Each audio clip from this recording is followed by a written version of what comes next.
Would be a diabolical disaster if you didn't get your daily dose of Darren.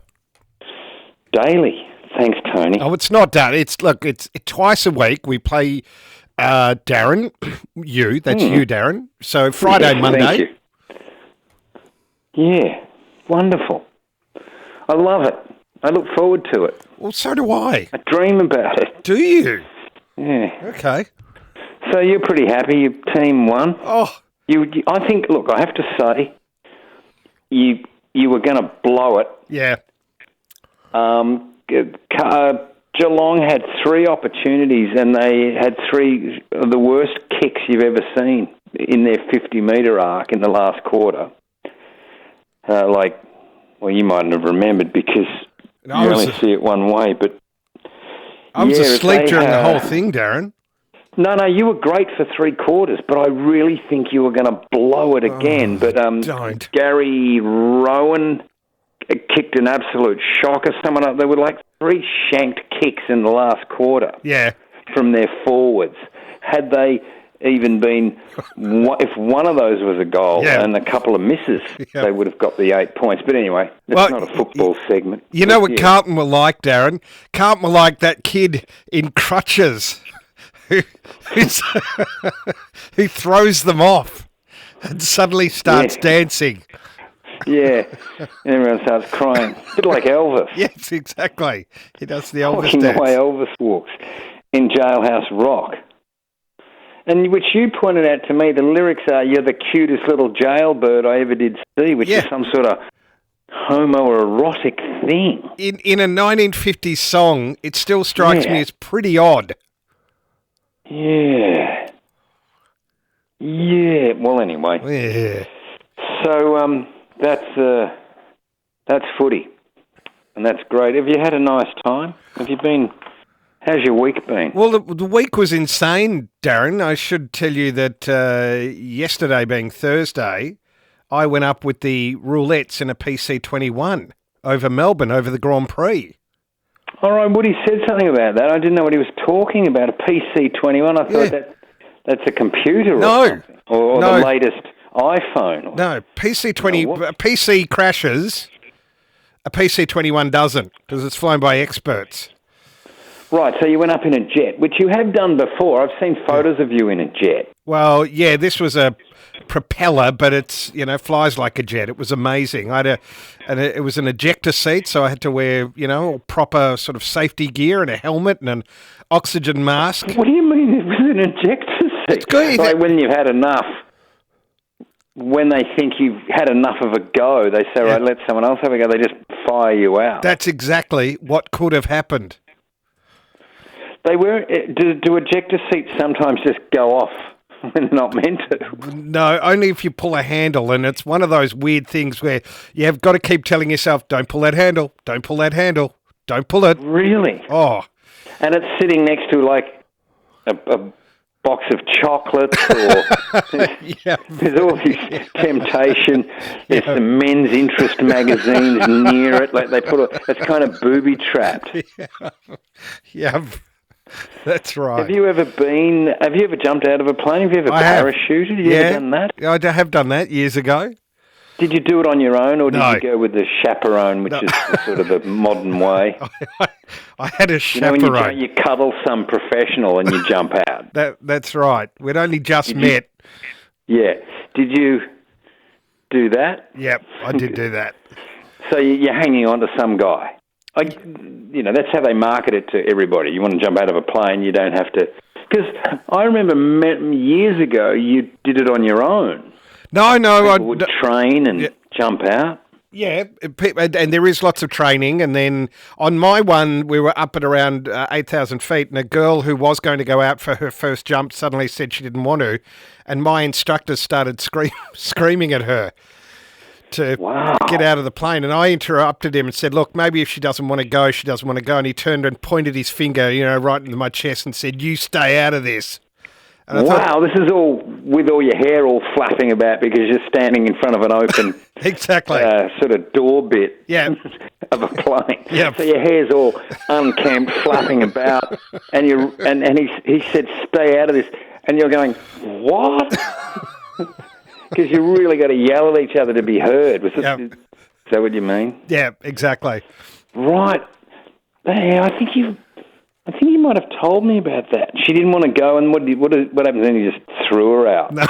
No, she. I think he tried to shame. He tried everything. He tried passive aggression, active aggression, shame. Did Everything. you fight him? We should. Did you go, just you poke, don't poke me, and then it's on? We should have done one of those kind of rolling bar fights, and then in the back of the airplane would have been an old man playing piano, and then another guy swinging on the aircraft's chandelier.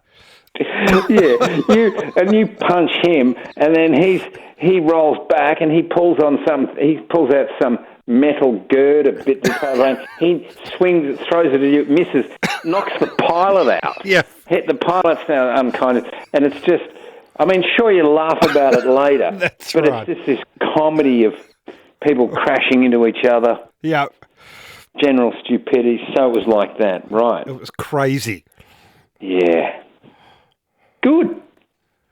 Right. So you went in a jet today. Yeah, yesterday. Thursday. I had an ejector, sorry. Yeah. It's early in the day. Right. Okay. Well, that's enough of that sort of stuff from you, okay? All right, I'll pipe down now. Well, you don't have to. Look, you made me last week we used that app that is at your house, and it doesn't work properly, and half the time I can't hear you, and you came out with some quite funny stuff that on the playback, when I listened to it back, you're saying stuff that I can't even hear. What? And okay. I was talking about, I just think, when you say nice things that you love me and stuff. Yeah, and I start crying, and there's always followed by a pause as I pretend there's something in my eye. What is it? That's nothing. But I was talking about that family from the 1100s to the 1500s in Italy that found it hard to marry off to create political alliances because the women all had hunchbacks. Yep. And you said that'd be difficult on a dating app. Yeah. or that wouldn't show on a dating app. No, it wouldn't. You'd just see their face. Yeah. So I think you'd be within your rights to, if say you were meeting someone in a Zoom situation. Yeah. It would be pretty fair to say, "Can you stand up, please?" Yeah. And can you turn around? I think that would be fair enough. Yeah. And they go, "Why do you want me to turn around?" And you get to say the classic line, "I have a hunch that you have a hunch." I've been waiting days to say that to you. Right. Well, I'm glad you have. I have a hunch that you have a hunch. Yeah. And then suddenly the screen goes blank. And you're blocked.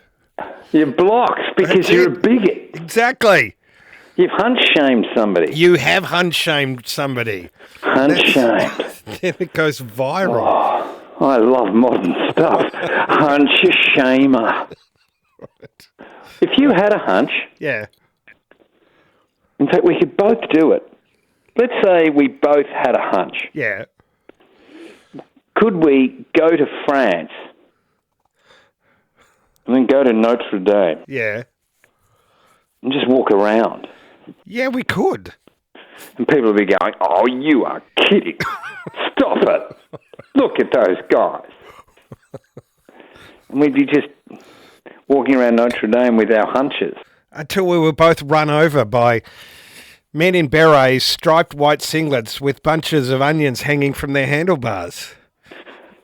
Is that what happened to the Hunchback of Notre Oh, Dame? probably if it's in France. And, it's one of those crimes that are so common the police don't bother investigating. They happen all the time Bunches in France. of garlic. Yeah, onions. Fair enough. Oh. Are you going to go to the show? Do you traditionally take your kids to the show? I suppose your kids are getting a bit older. They're a bit old for that. They don't need stupid old dad to take them to the show. No, Dad gets confused and grumpy, and then he gets lost. And doesn't want to pay $88 for a show bag. Exactly, yes. Do they still have show bags? They do, yeah, and they're still full of garbage. There used to be a chocolate one, Hoadley's or someone when I was a kid, had the Polywaffle and something else. Yeah. When is it? When's the Melbourne show? Because Sydney's got the Easter show. When's the Melbourne show? Around Easter. It's around Easter. Oh, right, so they're both kind of the same time. Yeah. So they don't have a Hoadley's bag anymore, but they do have a hose bag. So it's a tester kit for sexually transmitted diseases. Sure. I understand. A hose bag. So, I'll be a hose. That's right. The Sydney show is there's the possibility there's going to be a rat plague. What? A rat plague? Yeah, there's a lot of rat activity out at the site, which is the home bush, the original Olympic Stadium. Yeah. That's where they have it. The Sydney Showgrounds they don't use anymore, but they go out to that place, and the locals are saying there's too many rats out here.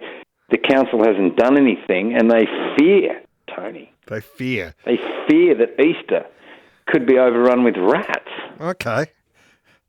Imagine that. Hmm. You get on a ride, Ferris wheel, rats. You know how I feel about rats, Tony. Yeah, I do. Yeah.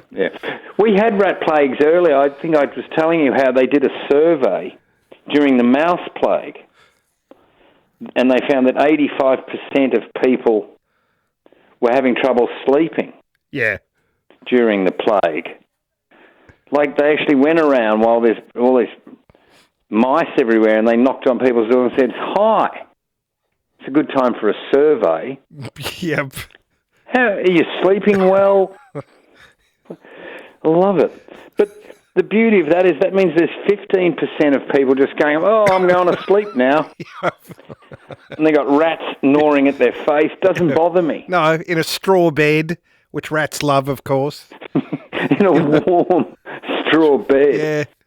Yeah, rats eating their face. Yeah. No, it's good. I'm going to sleep. No. It's going to be great. So they go off to bed with their nightcaps. Yes. Sorry? Oh, they go to bed with nightcaps. The whole idea of wearing headgear to bed has gone for some strange reason. Yeah, it used to be like a beanie, but then it got really long. Yeah. Just something to choke yourself on. Why would they do that? I don't know. So they didn't wake up with rat hair in the morning. Oh. Yeah. What do you think of the article where a woman has come out and said that the plans to mine the moon is a form of colonialism? Russia and America have there's a bit of a competition, get up there. Yeah. Do a bit of mining. Yeah. And it's a revisiting of colonialism. Yeah. Yeah. And that the Native American Indians sort of seem to have more of a claim on the moon because it's more, they're more spiritual. Right. Okay. Is that the test, is it? Right. Yeah, okay. Somehow Gotcha. that's got something to do with it because their land rights, Yeah. there's no limit on height. I'm not making this up. Oh, my goodness. Wow. So if they've got a reservation on Earth, then there's no limit on the height. So it goes all the way up. To the moon. It includes the moon. Wow. The woman was actually saying all this in a speech. Okay. Yeah. But whiteys have got plenty of affinity with the moon. Think of all the romance and the champagne we've drunk. Yes. On balconies and stuff under full moon. Yes. And what about the werewolves, Tony? Thank you. The heightened cheekbones, the elongated fingers, the upper body strength. That all has to kick in. Exactly. They need the moon. They have a perfectly legitimate claim on it too. Yeah, the upper body strength. I love it. They're the butt and the legs kind of stay the same, but they become really hairy and upper body. Yeah. That's your werewolf way. Getting back to the Native American Indians, Yeah. when I was watching Dances with Wolves, which I watched recently, Kevin Costner, Yeah. given today's climate, I'm surprised there isn't a complaint because there are good Indians and bad Indians. Oh, no, there's no such thing as bad Indians. Can you remember this now? The Sioux they were the good Indians, and they had sort of softer hair, Okay, yeah. sensible headbands, Yeah. but they were under threat from the Pawnee, who were the bad guys. Okay. I don't know if you remember much about that film. No. But the Indians were fighting each other, and Kevin Costner had to help fight against the rotten Pawnee, Yeah. who are an actual... They exist. Yeah. I don't know if they complained at the time how they were portrayed, but they were cast much more vicious-looking. Their war paint was far more threatening, and they had all the really severe haircuts. Okay. Your mohawk, shaven bits. Yeah.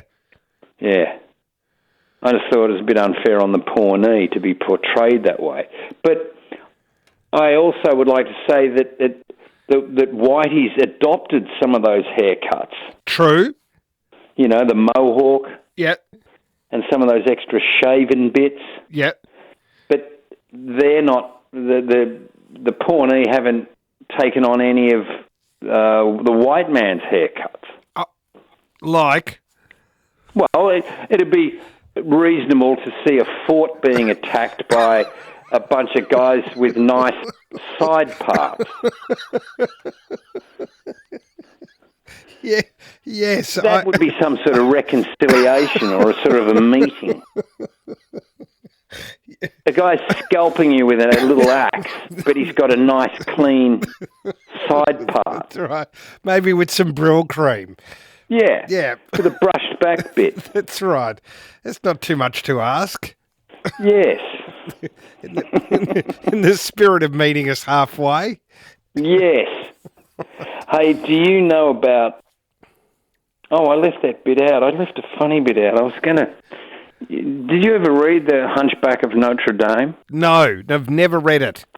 Well, it's a classic, Tony, a classic piece of literature, and it was written during a great age of literature. There were other books at the time.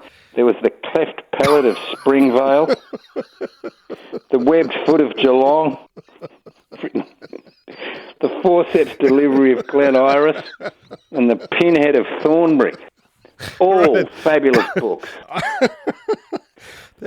I just had to go back to that bit. It was on a different bit of paper. I'm very glad you did. The Pinhead of Thornbury. Wow, The Pinhead of Thornbury. That deserves to be a classic. Yeah. He saves a beautiful woman from a castle and throws her on his horse. And they ride off and she goes, "Oh, you pinhead." And he's able to look through cracks for danger. With his pinhead, he can look out through slots. There's a lot of slotted walls back then. Yep. And he would look through them. Yep.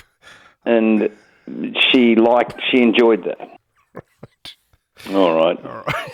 So that's something. AFL, you know how the AFL takes up all those, we have all the causes? Yes, they love a bit of that, don't they? To teach us all how to behave. Yeah. And someone posted, it was quite funny that some of the ones they've forgotten, or the ones they should do that they aren't going to be doing. Yeah. Shark Week. Oh, yes, please. They've got to do Shark Week. Yeah. And each club could design its own Guernsey with a dorsal fin. That's great. Couldn't they do that? Yes. Shark Week. Yes. And they've all got their dorsal fin, and of course you're going to wake up to the big story. Oh, Moclair's not going to wear his dorsal. Yeah, he's protesting Shark Week. Yep. Yeah. He's not wearing the fin, won't wear the fin.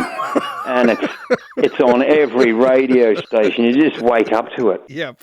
Oh, no, he's got his reasons. He's a surfer. That's why. He's a surfer. He's lost a foot. Yep. Shark chewed a foot. No, that's it. Not wearing the fin. Throw him out. Yep. Well, he's a bigot. Yes, thank you. Yeah, that's what I wanted to say. All right, well, I've done that. Right. All I really wanted to tell you about was the pinhead of Thornbury. I'm glad you did. I imagine whoever wrote that put his quill down after writing the last word and just looked at it and said, "We've got a classic here." Yeah, the webbed foot of Geelong. Get the set now while you can. Oh, it all comes in a box set. The forceps delivery of Glen Iris. Darren. All great reading, Yeah, classic stuff. should... Look, I'll go. Thanks for having me, Okay. Tony. You're a wonderful guy. Well, thank See you, later. Darren, and I'll see you when the AFL does forceps delivery round. I'm looking forward to that Sure. too. All right, Darren, always a delight. Thanks. Ugh. That is the one, my God, the only, the incomparable Darren Casey.